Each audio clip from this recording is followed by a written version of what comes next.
किन कारणों से एक स्त्री को विधवा का जीवन जीना पड़ता है? किस पाप के कारण स्त्री समय से पहले ही विधवा हो जाती है? नमस्कार दोस्तों, भगवान विष्णु और मां लक्ष्मी क्षीर सागर में शेष नाग की शैया पर बैठे हुए थे। तब माता लक्ष्मी के मन में जिज्ञासा हुई और उन्होंने भगवान श्री विष्णु से प्रश्न किया, हे प्रभु, किस कारण से एक स्त्री समय से पहले विधवा होती है? ऐसा वह कौन सा पाप है? प्रिय श्रोताओं, वीडियो को अंत तक देखें तथा वीडियो को लाइक और शेयर करें। यदि आपने हमारे चैनल गणपति जी 21 को अभी तक सब्सक्राइब नहीं किया है तो अभी कर लें। जो एक पतिव्रता नारी को भी विधवा बना डालता है, क्या स्त्री के विधवा होने के संकेत पहले से मिलते हैं? तथा स्त्री का वह कौन सा अंग है जिससे यह पता चलता है कि स्त्री विधवा होगी या नहीं? इस प्रकार से प्रश्न पूछने पर भगवान विष्णु कहते हैं, हे प्रिय, तुमने उचित ही प्रश्न किया है। यह सत्य है कि कुछ स्त्रियों के भाग्य में जल्दी विधवा होना लिखा हुआ होता है, चाहे वह पतिव्रता ही क्यों न हो। किंतु एक पाप के कारण स्त्री विधवा बनती है और स्त्री के शरीर का एक अंग उसके विधवा होने का संकेत भी देता है। भगवान विष्णु कहते हैं, हे देवी, तुम्हें इस परम गोपनीय सत्य को बताने से पहले मैं तुम्हें एक कथा सुनाता हूं। इस कथा में तुम्हें तुम्हारे सभी प्रश्नों के उत्तर मिल जाएंगे, इसलिए तुम इस कथा को ध्यान से सुनना। दोस्तों, भगवान विष्णु ने माता लक्ष्मी को एक अत्यंत सुंदर कथा सुनाई है। इस कथा के माध्यम से भगवान ने समस्त मानव जाति के कल्याण के लिए कई महत्वपूर्ण उपदेश दिए हैं, इसलिए आप इस कथा को पूरा जरूर सुनें। इस कथा को आधा अधूरा सुनना पाप माना जाता है।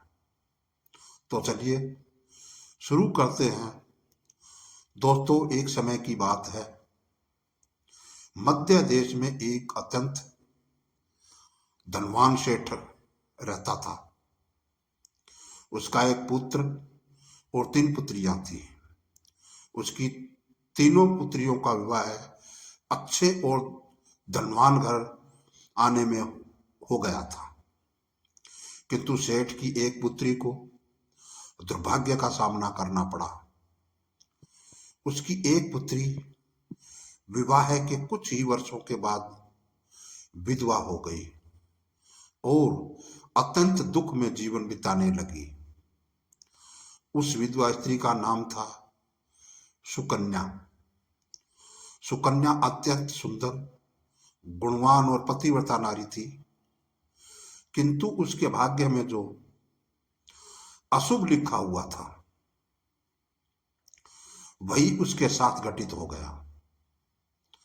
सुकन्या के पति ने विवाह के समय केवल सुकन्या का सुंदर रूप और उसके पिता की धन संपत्ति देखी थी, जिस कारण से उसे भी जल्दी ही शरीर का त्याग करना पड़ा। बचपन से ही सुकन्या के शरीर के अंगों पर उसके विधवा होने के लक्षण दिखाई दे रहे थे, लेकिन किसी ने उस पर ध्यान नहीं दिया था। सुकन्या के पिछले जन्म के कर्मों के कारण उसे इस जन्म में विधवा होना पड़ा था। भगवान विष्णु कहते हैं, हे देवी, अब मैं तुम्हें सुकन्या के पूर्व जन्म की कहानी सुनाता हूं, उसे तुम ध्यान से सुनो। सुकन्या का पिछले जन्म में एक ब्राह्मण के घर पर जन्म हुआ था। उसका नाम था कलावती। वह ब्राह्मण राजा को अत्यंत प्रिय था, जिस कारण से ब्राह्मण का घर धन धान्य से भरा हुआ था। उसके पास बहुत सारी धन संपत्ति थी, जिससे ब्राह्मण बहुत ही उन्मत्त और गर्विष्ठ बन गया था। वह ब्राह्मण अपनी पुत्री कलावती से बहुत प्रेम करता था, क्योंकि वह उसकी इकलौती पुत्री थी। कलावती बहुत ही सुंदर थी और पिता के लाड प्यार से वह भी बिगड़ चुकी थी। उसके पिता उसकी हर इच्छा को पूर्ण करते थे। उसे कभी किसी चीज की कमी नहीं पड़ने देते थे। कलावती ने अपने जीवन में कभी दुख नहीं देखा था और उसे अपनी सुंदरता पर भी अत्यंत घमंड था। फिर जब कलावती जवान हुई तो उसके पिता ने उसका विवाह करने का सोचा, लेकिन उसकी एक शर्त थी कि जो भी कलावती से विवाह करेगा वह उसके साथ उसके पिता के घर में रहेगा, अर्थात घर जमाई बनकर रहेगा। ब्राह्मण ने अपनी सभी रिश्तेदारों को यह बात बता दी थी और चारों तरफ यही बात फैल गई। कई विद्वान और ज्ञानी पंडित कलावती के घर पर उसे देखने के लिए आ गए, लेकिन कलावती ने किसी को भी पसंद नहीं किया। कलावती ने कई विद्वान ब्राह्मणों को अपमानित करके घर से बाहर निकाल दिया। फिर एक दिन एक अत्यंत सुंदर ब्राह्मण भिक्षा मांगने के लिए कलावती के घर पर आ गया। देखकर कलावती उस पर मोहित हो गई और अपने पिता से कहने लगी कि वह उस भिखारी ब्राह्मण से विवाह करेगी। यह सुनकर कलावती के पिता ने भी स्वीकृति दे दी थी और उस भिक्षुक ब्राह्मण को कलावती से विवाह करने के लिए पूछा तो उस भिक्षुक ब्राह्मण ने भी हाँ कर दिया और फिर कलावती और उस ब्राह्मण का विवाह संपन्न हुआ। कलावती विवाह के समय बहुत प्रसन्न थी। उसे उसका मनपसंद जोड़ीदार मिल चुका था। विवाह के बाद कुछ दिनों तक कलावती अपने पति के साथ बड़े प्रेम से रहने लगी और उसकी सेवा करने लगी, लेकिन कुछ ही दिन बीतने के बाद कलावती ने अपना असली रंग दिखाना शुरू कर दिया। कलावती अपने पति को नौकर की तरह समझने लगी। उसकी आज्ञा का पालन करने की जगह पर उसे ही आज्ञा देने लगी। कलावती अपने पति को भी उसके नाम से बुलाने लगी। खुद अपने पति के पैर दबाना छोड़कर अपने पति से ही खुद के पैर दबवाने लगी। कलावती स्वेच्छाचारिणी थी। वह पति को बिना बताए ही घर से बाहर चली जाती। कभी पति कोई बात नहीं मानती थी। पति से पहले ही भोजन करती थी। किसी भी धार्मिक कार्य में पति के साथ नहीं बैठती थी और अकेले ही मौज करती थी। अपनी पत्नी के इस व्यवहार को देखकर कलावती का पति बहुत दुखी रहने लगा। उसने कलावती को बहुत समझाने की कोशिश की, लेकिन वह कभी नहीं मानी। कलावती अपने ही मनमानी करती रहती थी। कलावती की माता ने भी उसे समझाने का प्रयास किया कि स्त्री को अपने पति के साथ ऐसा व्यवहार नहीं करना चाहिए,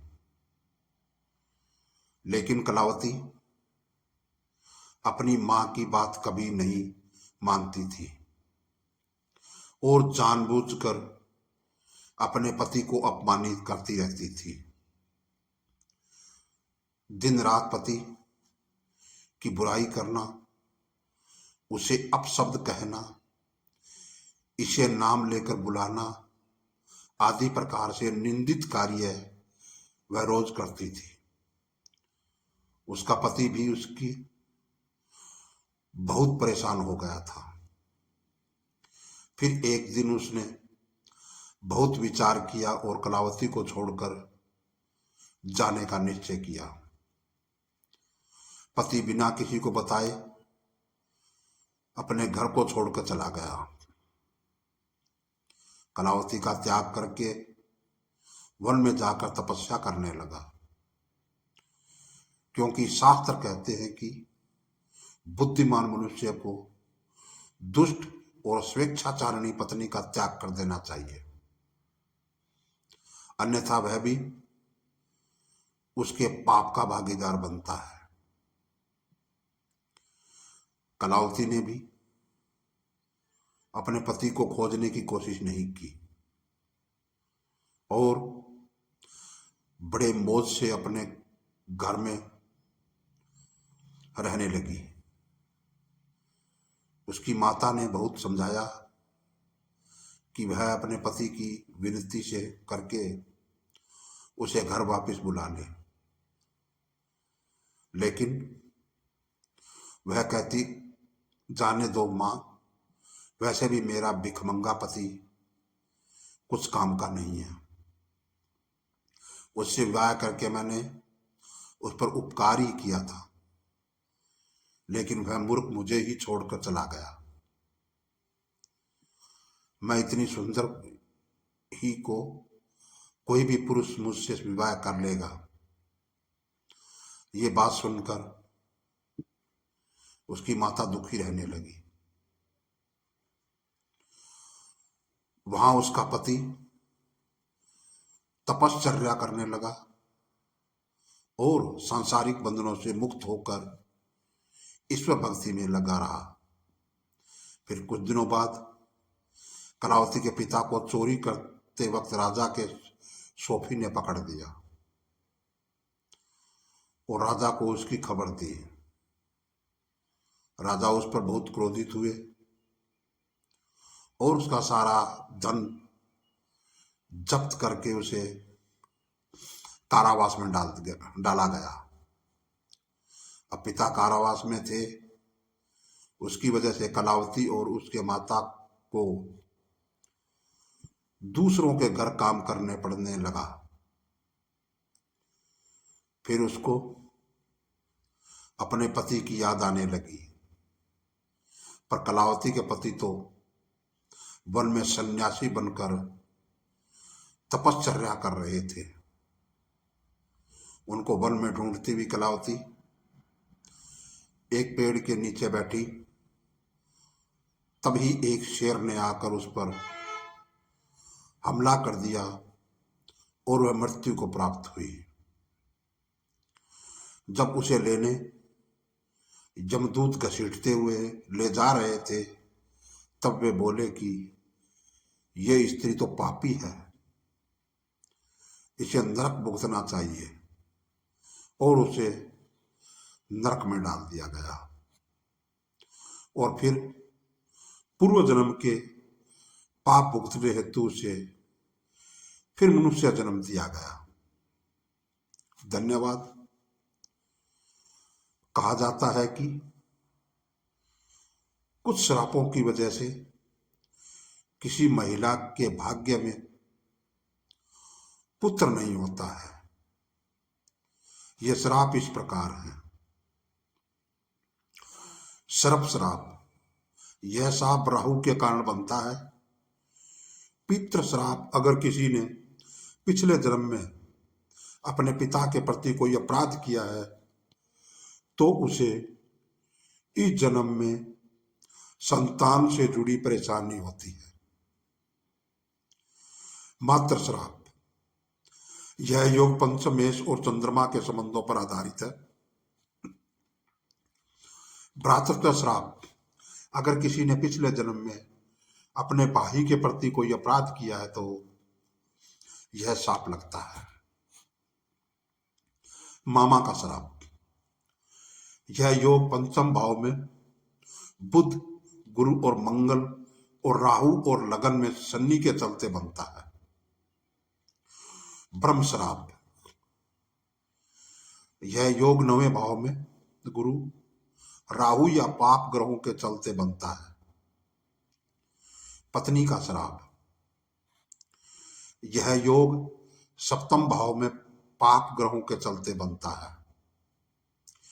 प्रेत श्राप, यह योग सूर्य और 9वें भाव से जुड़ा हुआ होता है। प्रिय श्रोताओं, वीडियो में अंत तक बने रहने के लिए आपका बहुत बहुत धन्यवाद।